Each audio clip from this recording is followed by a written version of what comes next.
Hi welcome back to our channel Sarigamalu. ఇది నా గుండె చప్పుడు. నేను భవాని. నమస్తే అండి అందరికీ.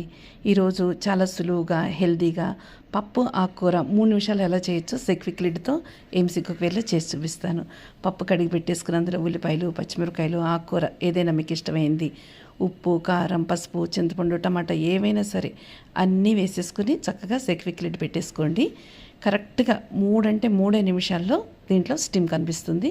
స్టీమ్ కనపడగానే స్టవ్ కట్టేసేయాలన్నమాట. స్టీమ్ రెస్టింగ్ పీరియడ్ 5 మినిట్స్ పక్కకు పెట్టేసి ఈ లోపు పోపు కోసం అంతా ప్రిపేర్ చేసుకుందాం.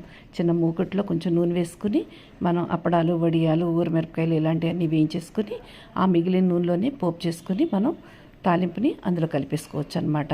ఇందులో ఏంటంటే ఈ కుక్కర్లో విజిల్స్ రావు కాబట్టి స్టీమ్ బయటికి వెళ్ళదు, పోషకాలు కోల్పోం మనం. తర్వాత చాలా సూపర్ ఫాస్ట్గా ఇది కుక్ చేస్తుంది కాబట్టి 3-4 మినిట్స్లో స్టవ్ పాడవకుండా, కుక్కర్ అంతా పొంగిపోకుండా, ఏమి మనకి ఎక్స్ట్రా బర్డెన్ పనులు లేకోకుండా చాలా సింపుల్గా ఇలా పోషకాలు పోకుండా చేసుకోవచ్చు అనమాట. హెల్దీగాను ఉంటుంది, టేస్ట్ బాగుంటుంది. వర్కింగ్ ఉమెన్కి, ఇంట్లో చాలా బాధ్యతలు ఉండి చాలా పనులు ఉంటాయి, ఎక్కువ మంది మనుషులు ఉంటారు అనుకునే ఆడవాళ్ళకి ఇది చాలా చాలా ఉపయుక్తంగా ఉంటుంది అనమాట. బిజినెస్ చేసే ఉమెన్కి, ఇలాంటి వాళ్ళందరికీ ఫ్రీడమ్ కోసం సంప్రదించండి.